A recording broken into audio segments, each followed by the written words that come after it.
Good afternoon, everyone. Excited to be here at our last session of the day before drinks. So we will keep it spicy to keep you entertained so you don't run out to get your drinks too soon. We're here to talk about the ever elusive risk and reward trade-off in credit cards. So here with my esteemed panel, with, I think collectively I did the math, maybe about 50 years of credit card experience, give or take. I said collectively.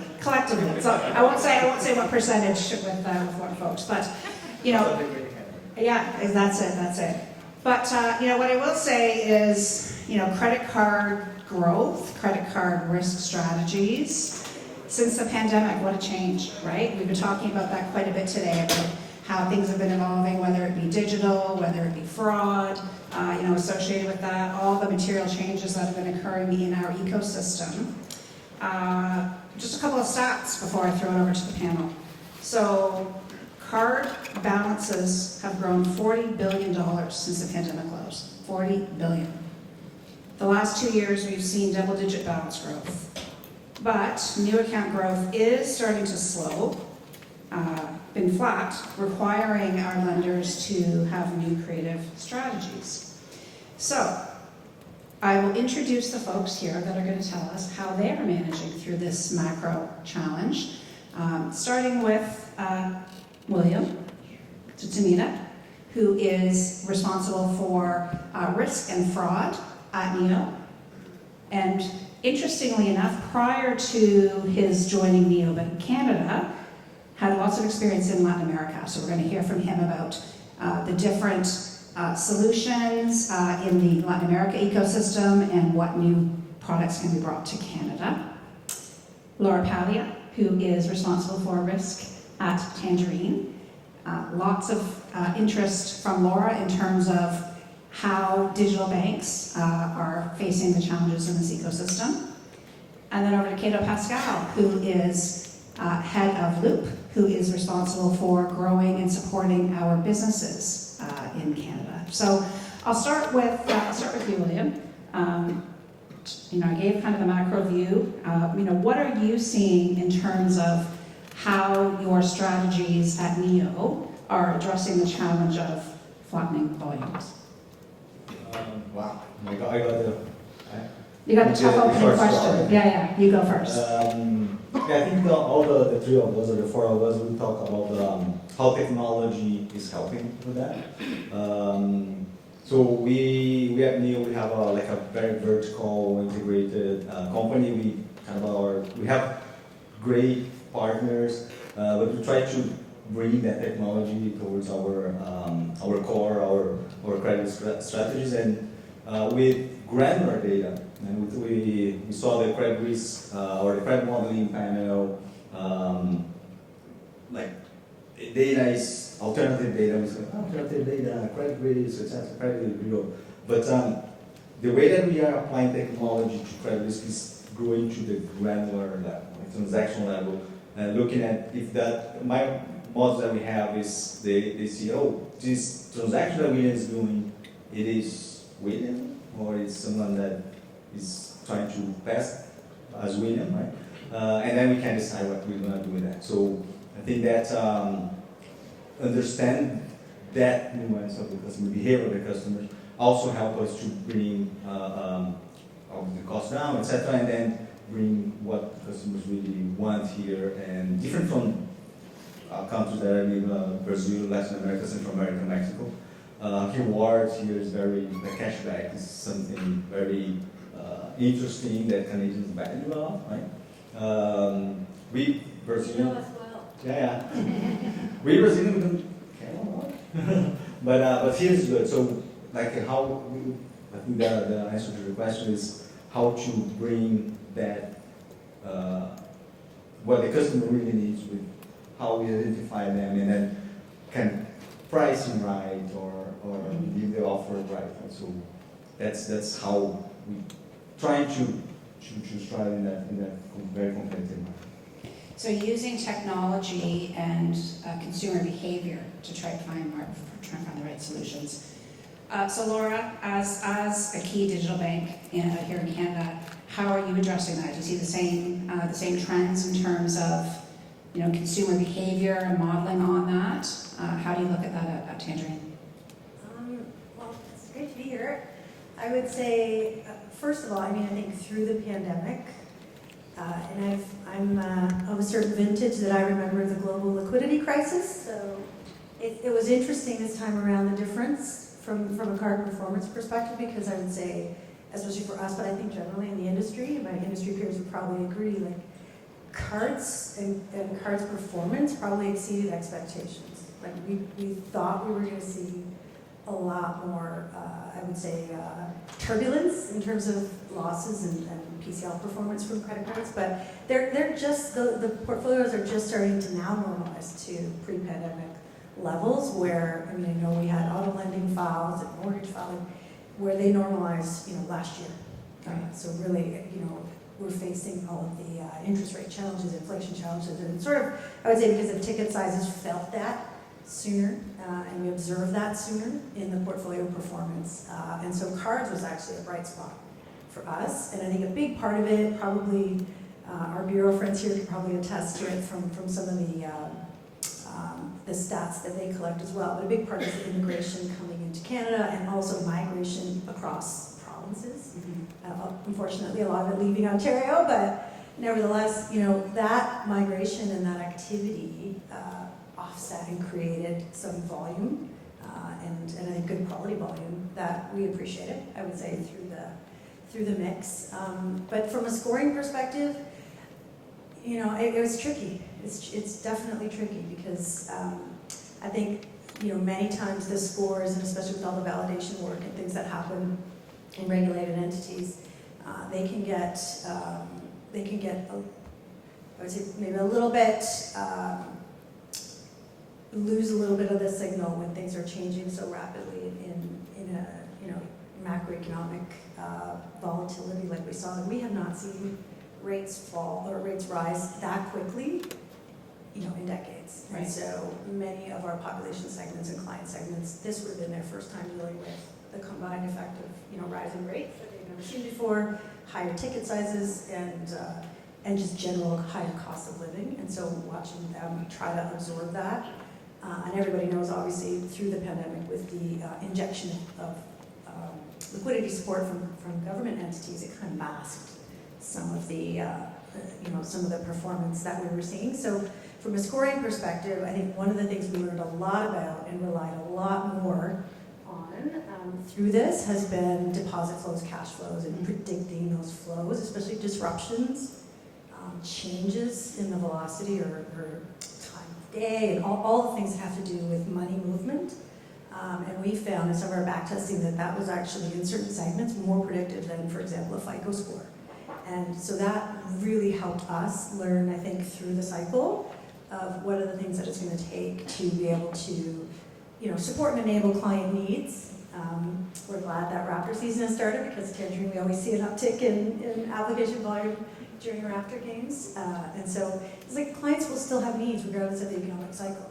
They're going to have borrowing needs, and so it's our job to figure out how do we predict and separate the risk through that cycle and give them what they need, but also operate within our financial constraints. Yeah, for sure. Talking about cash flow, turning it over to you, Cato, certainly businesses have experienced that tough as well, right? So how have you been pivoting to support? Yeah, absolutely. I think one of the challenges, talking specifically about card programs, is if you look at the history of how small business owners have accessed credit, it's been really primarily through personal credit cards, almost exclusively. Like there's very few ways in which business owners, especially at the smaller end, have been able to access real business credit. And so when we thought about creating the products that we've created, we had to really kind of almost start from scratch. There weren't a lot of examples for us to leverage or use when it came to the data sources that are out there, to the data inputs, to the way in which you analyze small business cash flows to be able to create a small business card product. So I think kind of echoing what Lora was saying about using data, looking at the cash flow, the account activity of businesses, to be able to be a bit more predictive about how they're going to perform has definitely been key to us in maybe kind of pushing more towards not necessarily managing risk is obviously key to any program, but also trying to think about how can we be creative and launch products that are going to be helpful to end customers, because the biggest thing that businesses often struggle with, I'd say like the first few years of being in the space, all I would hear is I'm running a decent sized business, but I can't get a credit card that's more than $5,000 and I'm spending $100,000 a month. Right. So how do you solve that problem? And it comes down to, really starting from a first principles basis about how you attack that segment and how you build new products and how you manage the risk of that segment. Yeah, so it certainly sounds like a theme of kind of specific custom, either custom strategies or custom solutions or custom data treatment. I guess one of the things that we're also seeing, resulting from that in the industry is really unique product structures to help try and address that. And I know, certainly we see that at TransUnion with our Brazilian friends in terms of how, you said you learned coming here that cashback and rewards is such a material driver here. From your experience in Brazil and Latam, what other products and product innovation do you see, either coming from those regions or in region here in Canada to try and address some of these issues? Now, interesting. I was just in the POS lending session, and we talk about POS lending in Brazil, in some countries in Mexico. This is business as usual for decades, not now. Months without interest. Mexico, Brazil is big part of the balance of the credit card. So I think learning from, maybe it's not a good fit for the Canadian market, but learning how to do that or how to capture that specific needs, specific markets with the mobile from the digital technology, we can afford to scale that. Even if it's a niche product, we can scale that. Right? And we have the troubles. We have independently, we are big banks, fintechs, digital banks. We have massive data from the customers, and then we can learn with that nuances from transactions, from behaviors, what are the next need, the next product the customer wanna have, right? So it can be a line of credit, can be hey, just defer your payment, can be pay me installments, right? So, for example, I was one of our partners. I realized that we have the ability to do so customer make a purchase, buy something, and then we can make that an installment, right? I want to do that. Yeah, but it's not successful.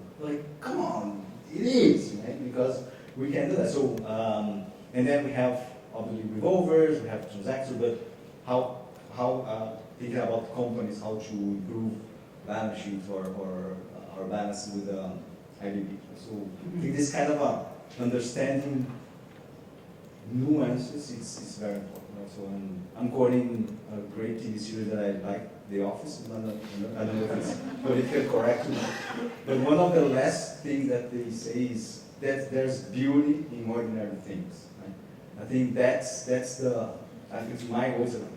Where can I find beauty on things that are normal, common, right?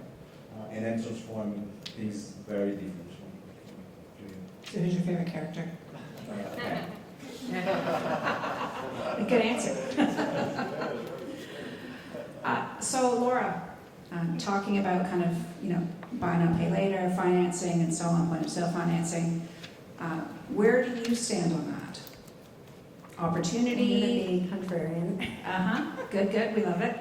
And I mean, obviously, I'm very familiar with the PAC and LATAM and a lot of sort of financing of even like a cup of coffee, at point of sale and having that capability. And obviously, there's a significant underbanked population there, and so the need creates the innovation. And so while I appreciate the innovation, I think, part of it is there's vulnerable segments of our economy, of our country. Not everybody has come through the pandemic as easily as others, and I think, sometimes it can get clients into trouble, around $20 a month here, $100 a month there, rather than having sort of a financial plan and a budget that allows them to save for the things that really matter and sort of put off spending just because it's sort of convenient, but have more of a total wealth plan, if I can say it that way. So, sorry, that's my opinion. but I mean, I'm sure it supports having the option supports people in a lot of different ways, and we need that, from an ecosystem perspective and to drive the innovation. I'm just saying I wouldn't want it to become a crutch because, for many of our clients, like really helping lift them up and have a better future is really the main goal. It's not about just like that one purchase today. Yeah, I mean, I think to your point, perhaps it's a bit of it's a segment, right? Not necessarily a material strategy, right? And Cato, you're going to be the tiebreaker here and tell us where you stand on this. Yeah, I mean, and like I'll obviously try to tie it back to the space that we're in some degree, and kind of echoing the point that I raised the first go around. You have to be creative in the way that you structure products sometimes, and I think that kind of blends these points together, like the point about underserved markets needing that to be a financing vehicle makes a lot of sense. And so in our space, again, we think about not necessarily pushing the product for the sake of it being a product, but pushing it if it is a more creative way to offer financing. So like I said, for small businesses, most people are putting purchases on a card program. Like a lot of their day-to-day expenses, with the exception of payroll, almost exclusively will go through some type of card. And so that's where we identified that as an opportunity because so much of their expenses are going out that way, but there's not a lot of financing sources being able to match to that product. So I think it really comes down to what are the flows of funds and how do you then structure your products to make sure that they work to finance the customer at the point of need, which, it may be in our case cards, but I think there's many other cases where it might be at the point of other types of transactions. Yeah. Sorry if I can add to it, at the risk of, contradicting myself, I do think, especially in the small business space, that there's more that we could probably do as an industry. I mean, having some of the rates that, even high net worth small business owners have to pay or rely on their personal credit.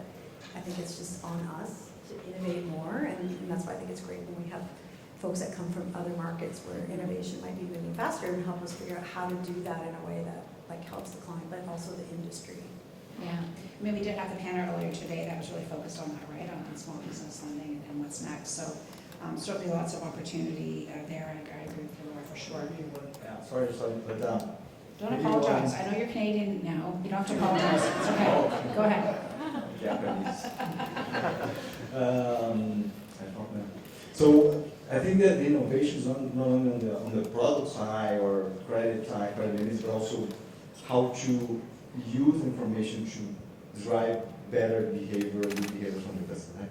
So we know that customers with X amount of dollar deposit, they have less probability to charge on the credit card, no loss. So how we as a company, with marketing team, with the brand team, drive that behavior, say, not on say, just give our deposit or bring our money here, no?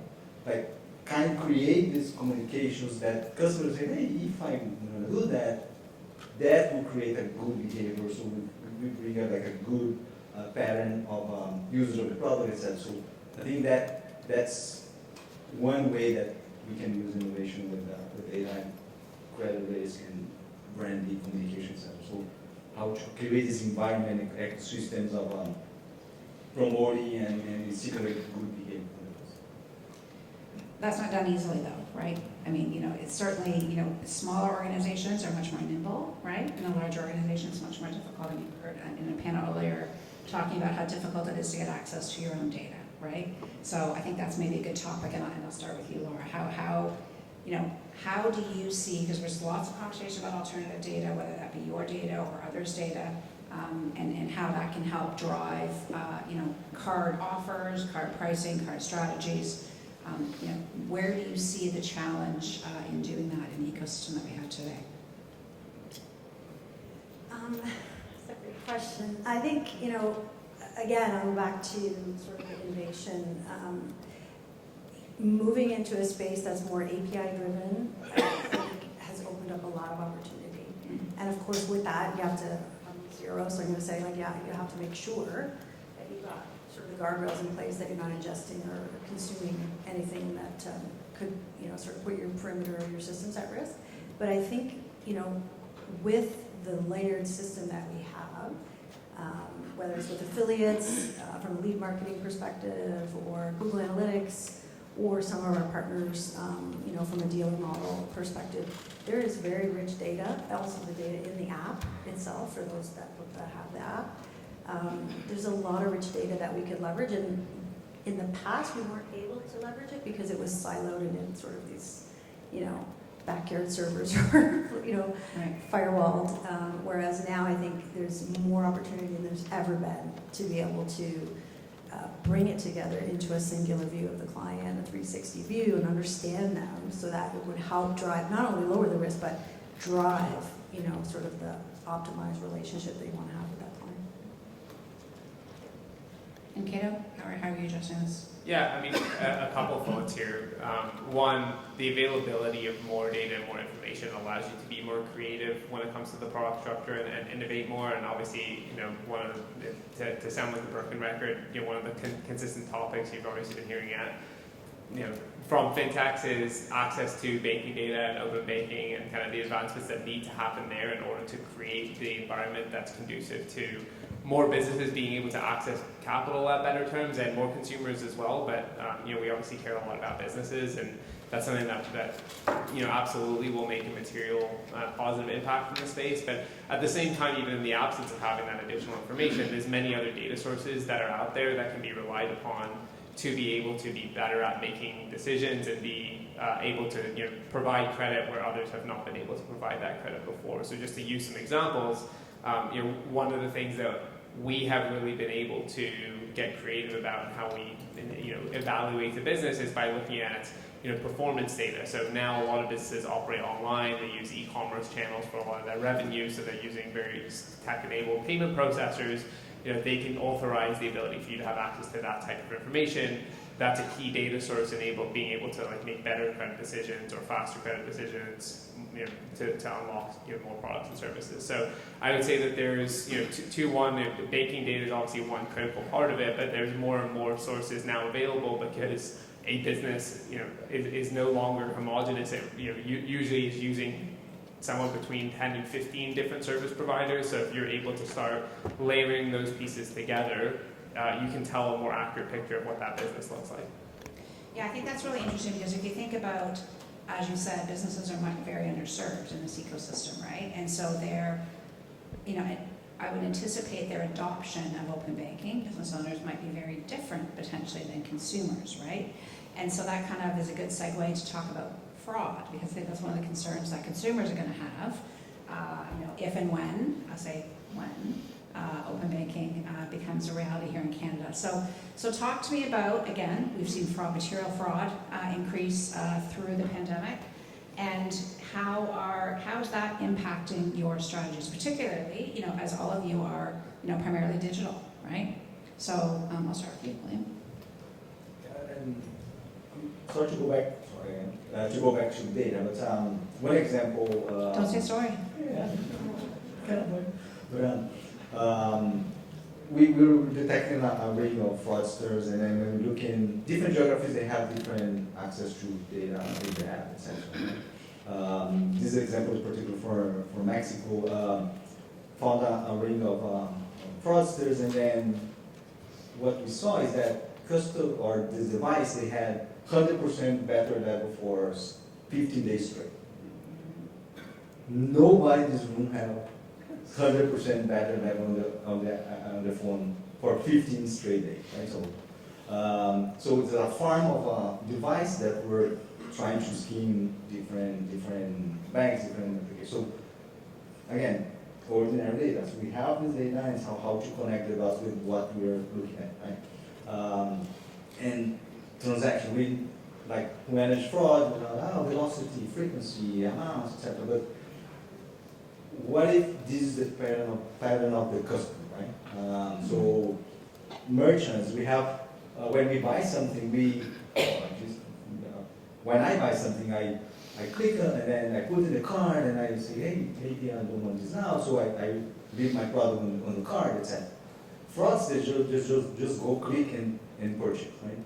It is a human behavior, maybe for some of us, yes, but for majority of us, it's not. Right? It is for my children. Yeah, Especially when they have my credit card. Okay. Yeah. But this kind of is it a human behavior like that we are seeing, or is it something that seems to be a human but it's not? So again, data would bring us this kind of insights. trying to detect what is fraud. We have obviously when I have false positives, etc. At least we can differentiate this type of bad and fine. So that scenario that you talked about, where it was a room full of cell phones, how did you become aware of that? How did you crack that one? One lucky or intelligence or science, but we found one, Yeah. and then we start looking at different patterns. Hey, and then looking at a bunch of data, 100% match, And then this one. So a ring of on that Yeah. particular schema. So yeah, sometimes it's lucky, sometimes it's just trying to look at different, what is not real, what's not coming from our daily thing. Right. Yeah, and I mean, you have oversight of both fraud and risk, Yeah. right? So I think that is a different lens than many of our institutions where those two functions are separate, right? So Laura, in your experience, whether at the Red Bank or the current bank, how do you look at that? Because you're focused on credit risk, but we know oftentimes there's fraud in there, right? Yeah, and I'm accountable for fraud as well. Oh, you all- are? all Great, the okay. Financial and non-financial risks, and I think what we're finding is the interconnectedness of risks are growing. They're all connected. Right. I mean, the cyber activity is leading to financial crime and fraud activity, which, in many cases, if it goes undetected, becomes a credit risk issue.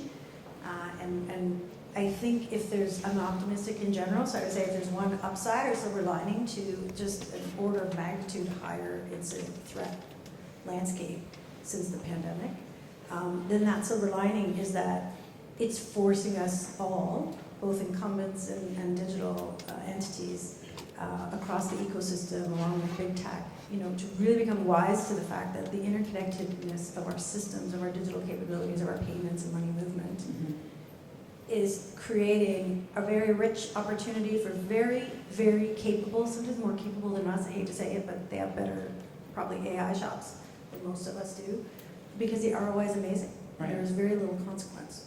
So why wouldn't that? And unfortunately Canada, has been the butt of their efforts, or whatever, however you phrase it, but they've been after us for a while. So, but I do think the silver lining is it's going to force us to move faster, be more agile, be like them, Right. test and learn quickly. How do you detect? How do you disrupt? How do you leverage our interconnectedness to say that doesn't look like a normal pattern? And one thing with fraud and cyber in general that I really admire, we didn't see it as much in the credit risk strike, but the other strikes, there's a lot more collegiality, and everybody wants to get the bad guy. And so there's a lot more info sharing and a lot more openness and transparency. The egos are left at the door.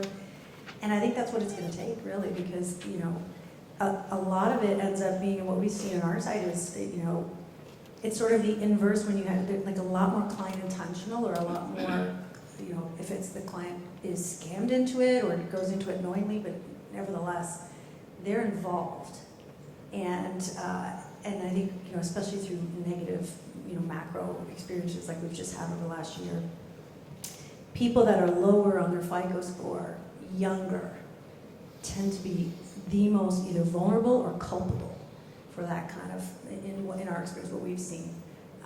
Versus on the lending, in the deposits and investment space, but in the lending space, it's the opposite. The people that do bust outs and, have sleeper accounts that sort of go, high velocity spend, it's higher scores because they want the maximum credit line, and they want a pristine file that they could, doctor the credentials and knowing they're unknowingly, get a very large credit account. So I find it interesting. That's like sort of two different demographic profiles, whether it's on the lending side or the deposit investment side. But either way, I think the positive is that it's forcing us all to communicate more and really be as quick as sort of the bad actors are at spinning up test and learns. They do more A/B testing than probably half of us do, just on how to penetrate systems, especially digital banks, mobile apps, like any new capability or credentials that are coming out is like immediately, and so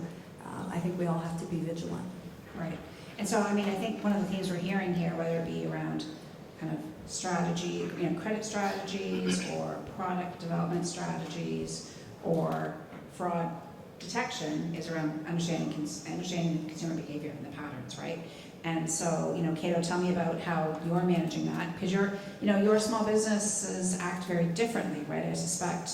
So tell me a little bit if that's something that is really an issue for your space. Yeah, I mean, one thing I'll just kind of touch on here on the kind of trainer sentiment we've been discussing is, the reality is most people's data in this room is somewhere on the dark web. Like, I don't know how many people know, but if you canvas this entire room and try to, match it to what's actually available and out there, I can probably get, significant information in PII on lots of people here. And the reason I bring that up is the only way we will combat that, whether it's small business or consumer, is by working better together as a financial ecosystem. And I think that's, we use these general terms like open banking, et cetera, but really what's important is that we become more collaborative and we actually realize the importance of working together in that regard to fight against those bad actors. Because if somebody really wants to use that data for bad purposes, it's just becoming easier and easier to do. So, the sentiment that I have is the more information that we can get from, or share or use together as an ecosystem, the more likely we are to be able to combat that and make sure that we have the right information and the person we're talking to is the person that they say they are.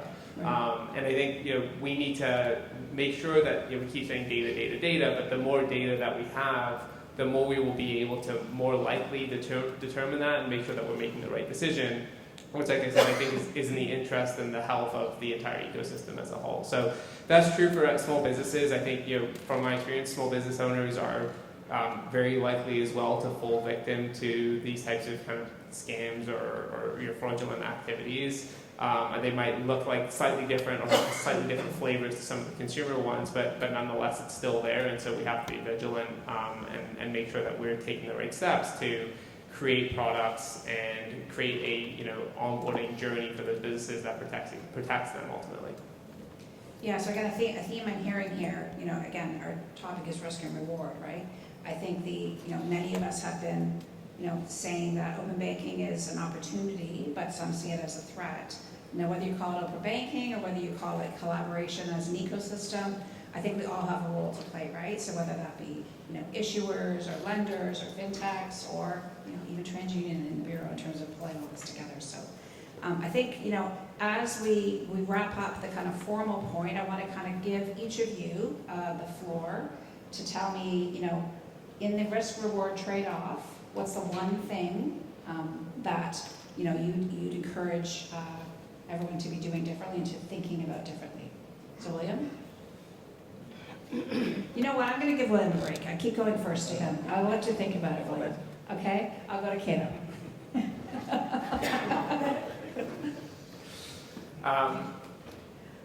When I think about what we need to be doing differently, it's adapting the way we provide products to customers. I think for too long, we've kind of been using the same model that's worked for the last 50 years or so when it comes to the distribution of products. And because of all the reasons we've been talking about on this panel and some of the other ones that have happened earlier today, more is changing now than ever. And so when we think about how we're going to create products, how we're going to deliver them to our end users, whether they be small business owners or consumers, I think we have to think more creatively and out of the box about what those products look like, right? So I don't think that the kind of thing that has worked, if we look back 50 years, is going to be a prediction of how things work moving forward. And so, like I said, kind of tying that into card programs, I wouldn't look at credit card programs and card programs that have been working over the past 50 years as a predictor of what's going to work moving forward. I think we have to think about what are the ways in which people want to use those products,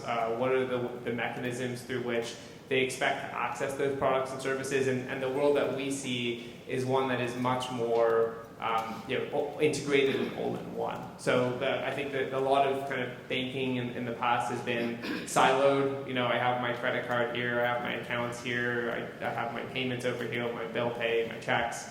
I think in the future, and we see this very much in businesses, they just want a single centralized place to manage everything. They don't even want to think about how it's happening, they just want their bill paid.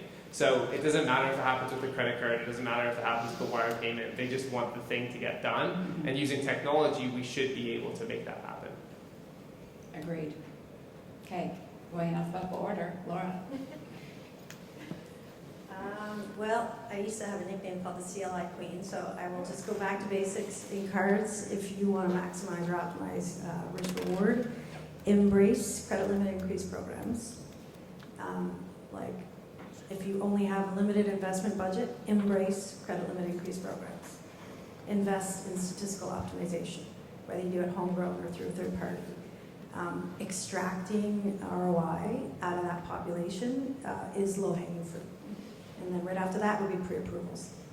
But be ever vigilant on the open market, non-pre-approval, because back to the earlier points, higher inherent risk, lots more work to keep the risk within your appetite, lots more fraud risk, and every time that ticks up above whatever your thresholds are, it takes away marketing, development, product dollars that you could use, to grow your business. So I think it's deepen relationships with your existing client base through CLIs and PAs.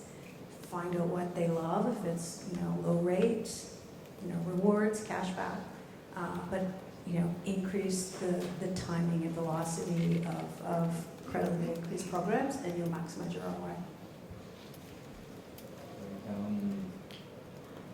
Yeah, customer centric obviously, but I like to say understand your customer ecosystem.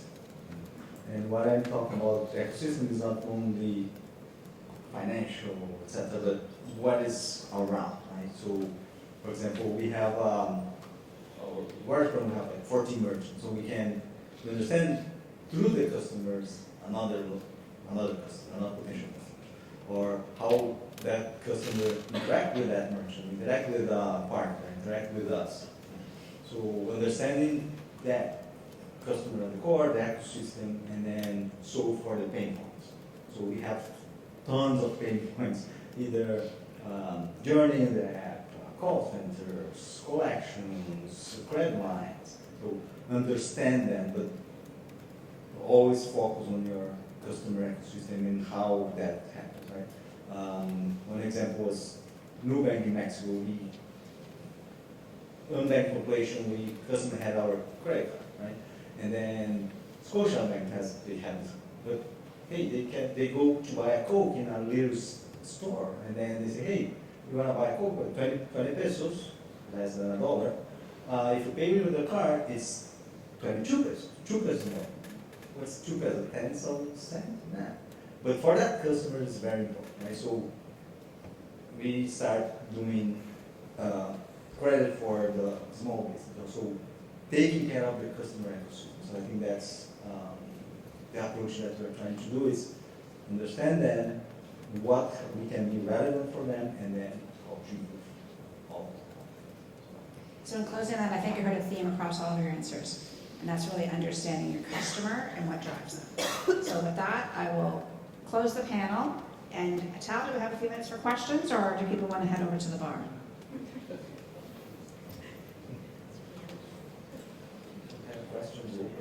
Or you can have questions at the bar. Yeah.